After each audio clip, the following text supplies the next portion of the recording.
I'm just going to return back to the home screen, and we're going to figure out how, or we're going to show you how you can retrieve your password. So to retrieve your password, go ahead and click on Login. And right at the bottom of the login fields is where you'll see that you can retrieve your password.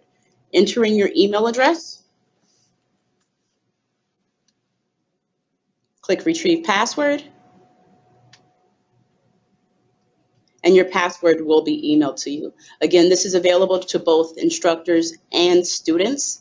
You have 3 times to enter in your password incorrectly before you will be locked out of the system. So I recommend that you update this, or you retrieve your password. If you unsuccessfully enter it in twice, go ahead and retrieve your password to prevent you from being locked out. Next, we're going to go ahead and get into the student email update.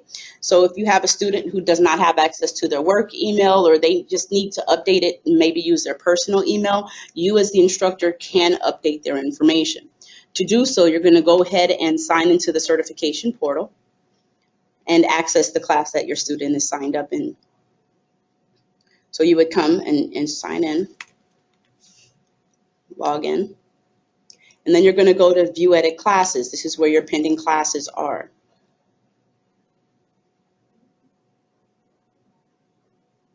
It does take mine a while to load, just because I load everybody's classes, all CIT and MIT classes.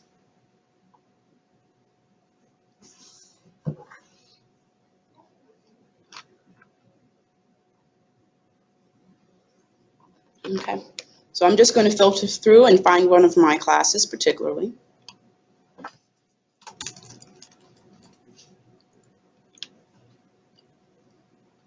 Okay. So here's a class that I scheduled today.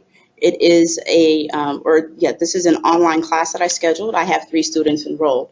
Now let's say that one of my students does not have their password, or does not remember what their old email address that it was associated with. You can update their email information. So to do so, you scroll down to the bottom. You come to the pencil to the right of your student's name, and you click on the pencil. So here you can see this pencil here, right to the right of their name. Click on that pencil. And now I have an editing option where I can change their email address. So if I change this to Raven Figueroa, I can click the check mark, save their information, and now my student's information has been updated both in the portal and in the IPC database. Now, if your student also needs their password to be resent to them, you can now resend their password by clicking this button here where it says Resend Enrollment Email. This will send an email to all of the students registered in your course. If that's not what you want to do, you can also have your student retrieve their password using the method we previously discussed.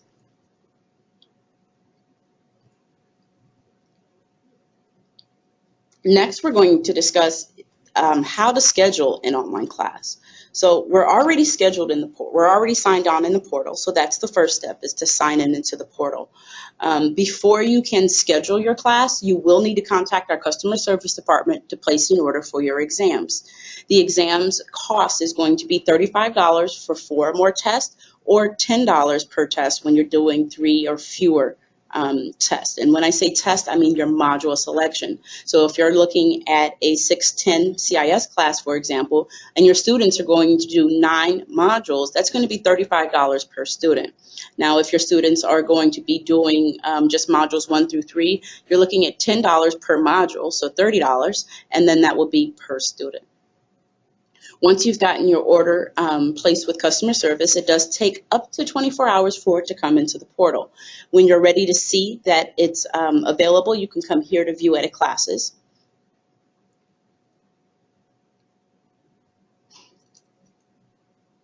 And again, we're waiting for mine to load.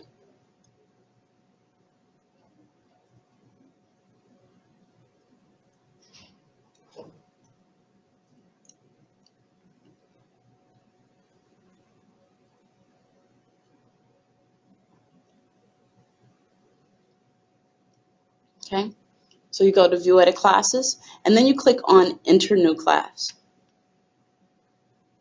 It will default to your name as the instructor. We do have CQI program administrators as a special role. CQI program administrators can enter in a class for anybody at their site, but it's a special role that must be requested through our help desk. And we do limit that to 1 per person. Otherwise, CITs and MITs will sign in and see their name and their name only.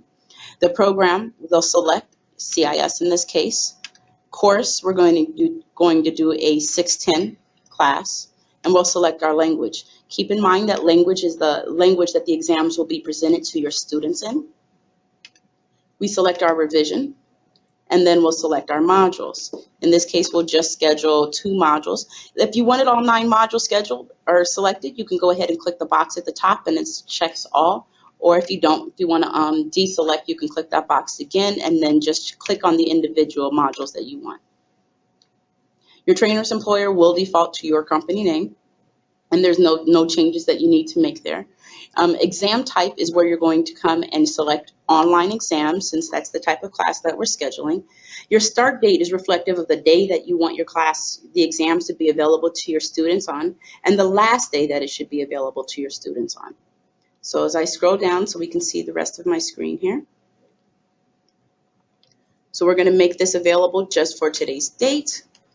And now we can select our invoice. This is the invoice that we previously ordered with customer service. Here it is already listed here for me. I just have to select it from my drop down, and then I can click on Add Invoice Number. Once my invoice number has been added, I now have the option where I can enter in comments. If you do want to leave comments, these are general comments that would relate to everybody in the class. Keep in mind that this box is limited to 250 characters. Comments would be something like, class was delayed due to weather, or, something came up that your class was delayed, for example. If you have any comments related to the training material itself, such as the exam questions, that's something that should be submitted in a help desk ticket and not here in the portal. Once you have your class scheduled, you can go ahead and click on Add so that you can save this information in the portal. Now when we scroll down our list, scroll down the class here, you can see all of the information that you've selected. If you've made any mistakes, you can click on Edit to correct those mistakes that you've made. Otherwise, if you're ready to proceed, you can go ahead and begin to enroll your students. You have 5 different ways to enroll your student. 4 appear on the screen, and the 5th is to add a student brand new to the IPC database. We're going to work the screen from the bottom up, beginning with enrolling a student by email. So if you'd like to enroll a student by email, you can just enter in that student's name, that student's email address, and then click on Add to save their information. You also have the option to enroll a student by their IPC ID number. The IPC ID number is their unique ID number within our database. It is not the same thing as their certificate number. So if you happen to know their IPC ID number, you can go ahead and enter it in. Again, click on Add, and you'll see that your student gets successfully added to the class upon each enrollment. You can also enroll a student using their previous certificate number. So by entering in the student's last name, their program type, in this case we're going to do a rework, their certificate number,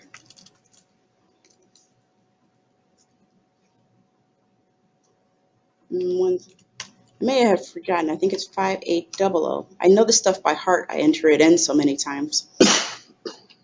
Click on Add.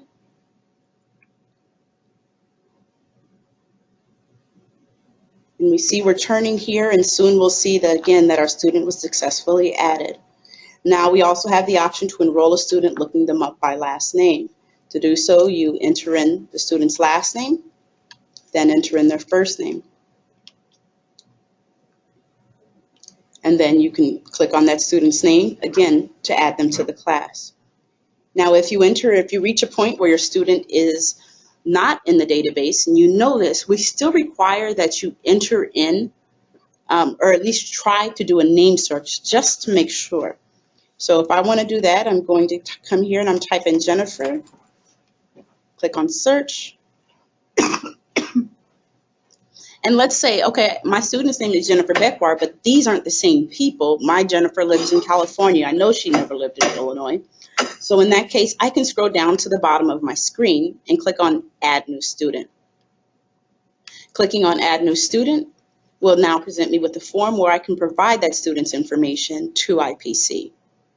Please keep in mind that the way you enter in this information is the exact way it's going to be entered in the database. So if you enter it in all lowercase, it's going to be entered in that way in the database and printed that way on their certificate.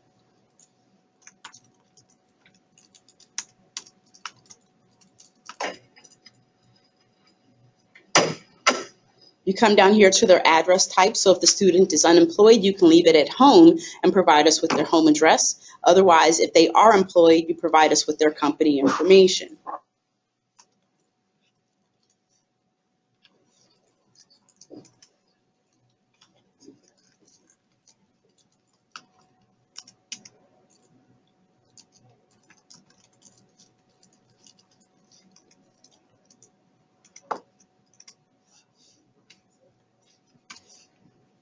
Select their country.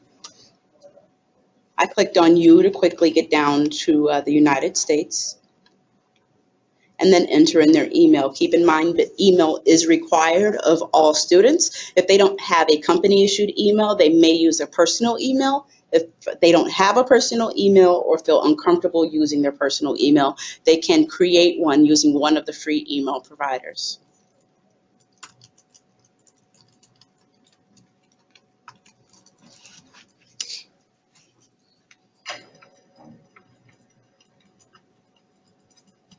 Once complete, go ahead and click on Add so you can get your student enrolled in the class.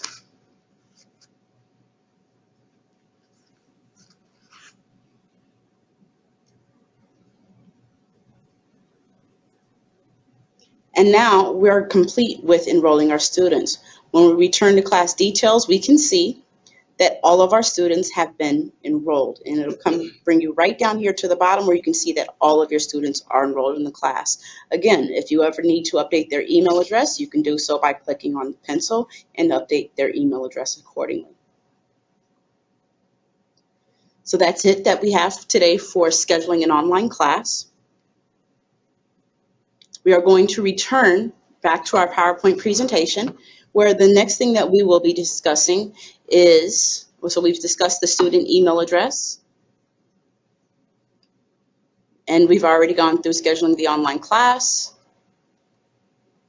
So now we're going to discuss online certificates. Now, one thing that I just want to explain to you before going into this, we're not going to actually do a live demo of the online certificate, simply because in order to do so, I would have to take the whole test, and we probably don't want to sit through that, nor do we want those test answers broadcasted, right?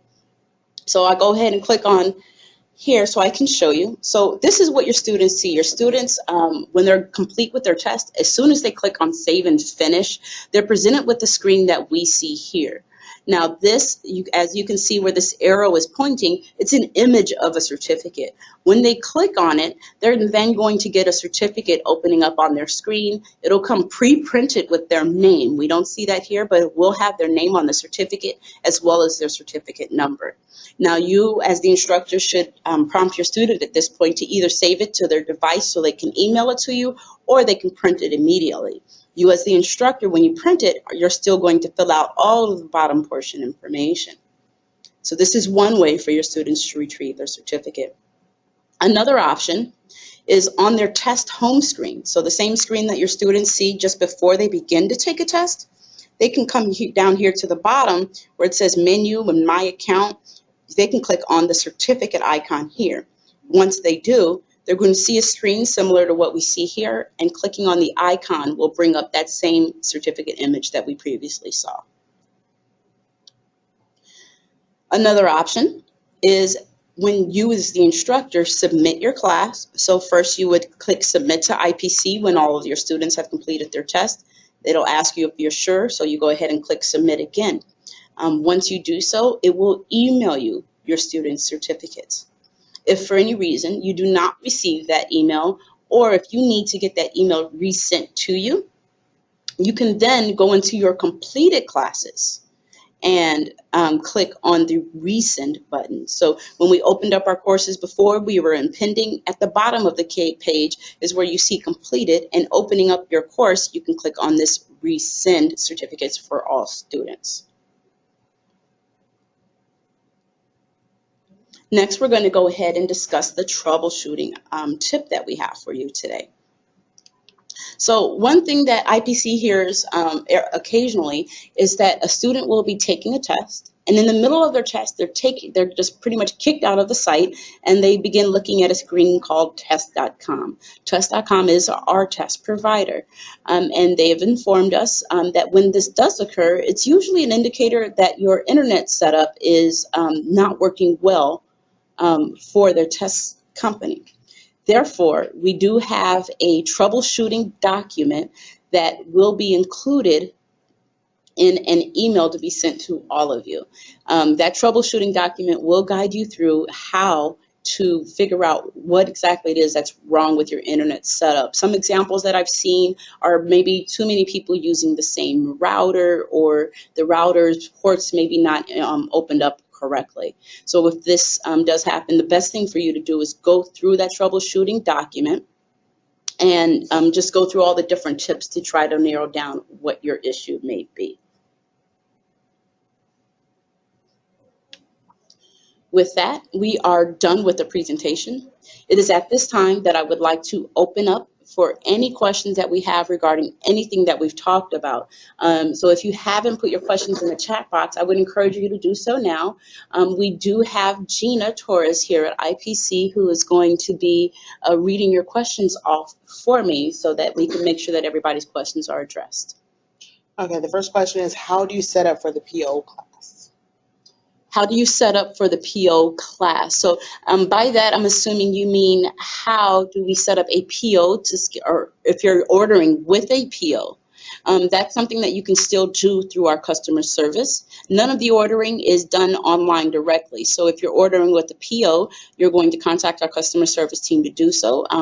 Of course, emailing them at orderipc@ipc.org. I do want to let you know that you will be receiving handouts, and you may have access to them now. And that will be provided. Their email address and contact information is in the handouts that you have access to. Okay, the next question is, how do you contact customer service? How do you contact customer service, again, is also in the handouts. So if one of you or everybody would like to go ahead and take a look at your handouts now, you can do so. It is included in this presentation. There is one for scheduling a class, and that's where you see not only how to contact customer service, but also the appropriate product codes for you to place your order. Okay, and what kind of exam type is a report entry? Report entry. So the exam type of report entry is the question. Report entry is what was used when we first opened up the portal. So when we were still using the hard copy certificates, that is how they were reported, and the hard copy certificate numbers were entered in there. If you don't have any hard copy certificates, you will need to use online exams or online print if you have an online print test waiver.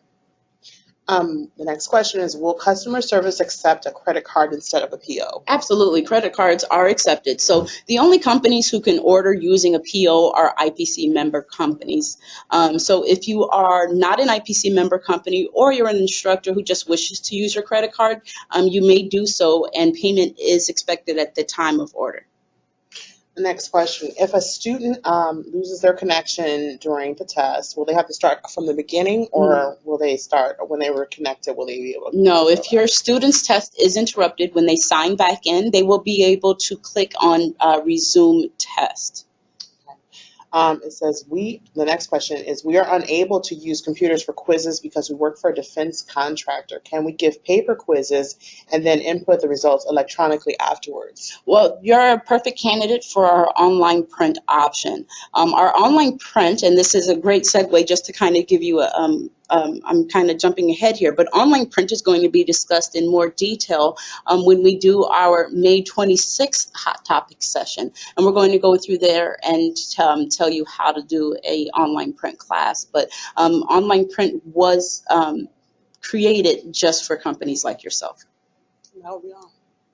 There was a question related to report entry. If you do still have certificates, you can still use the certificates that you have and use report entry. We have a video under our help tab that details how to use that report entry. It's no longer something that we provide live demonstrations for. Another question that came in was regarding contacting customer service, stating that you were unable, you have not received a response from customer service. So if that's the case, just double check the email address you're sending it to. It is orderipc@ipc.org.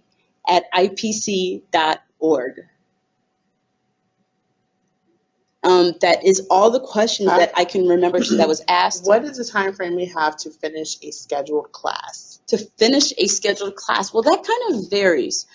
So all of your classes do come with a schedule, and you want to follow that schedule best as possible, especially when it comes to your testing times and lecture times. However, production needs also determine how we can when we can instruct the class. So a lot of companies will do the mandatory sessions within 1 week and then schedule a separate class to do the optional modules at a later date. If you and you can schedule all of that within one class, and that's more cost effective, and we do allow you to do so. So the most time from the start date to the end date, when you're scheduling your class, that date should never exceed 2 months. Keep in mind that as long as your class is still in the pending status, we do not have a record of your student certification. So if you have any companies trying to verify that you have certified individuals at your company, we will not be able to validate that information until you click Submit to IPC. How long does it typically take for the trainer to receive an email with a student certification? That can take up to an hour at this point. I will let you know that we are working on updates. We're in the middle of testing several updates now that will be hoping that it makes it a lot faster. And then one that we're working on for the summer is that you can download the certificates instead of having them emailed to you, because email is sometimes unreliable. Is there an option for virtual classes to train? No, there's not. So you can do distance learning. However, all exams must be proctored in person by a CIT or MIT for that course. If in case we need an extension for the class, and the class is longer than expected, can we reschedule it? You can edit your class. So if your class is taking longer than expected, you would click on Edit Class and change your end date to extend it as needed. Is challenge testing always an option? Of course, challenge testing is always an option. Keep in mind that it does require self-study or receive little to no instruction prior to the test, and that's always something that you can arrange with your training center.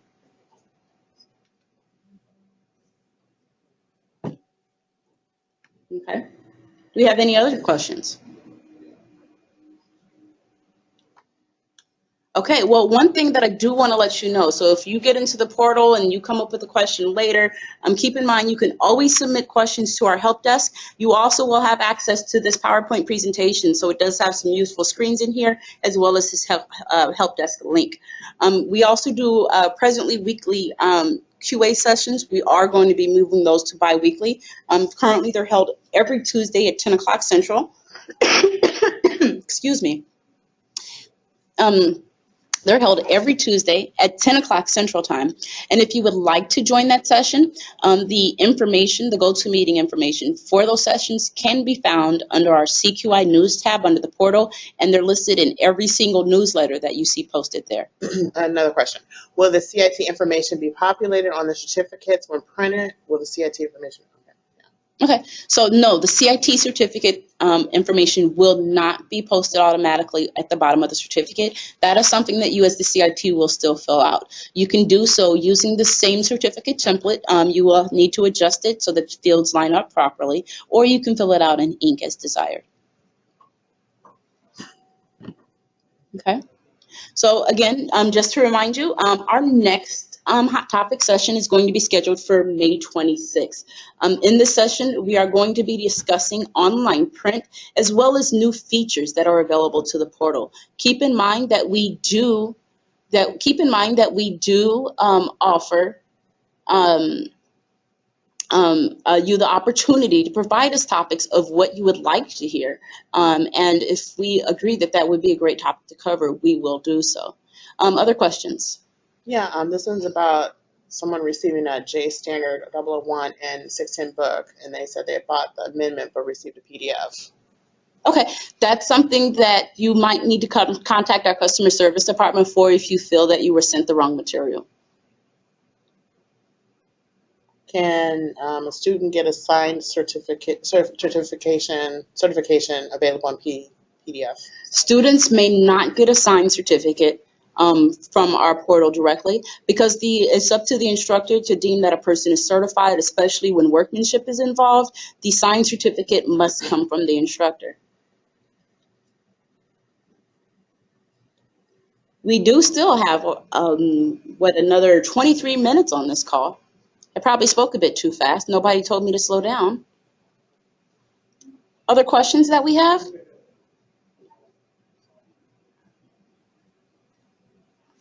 Okay, well, I would like to thank everybody for joining today.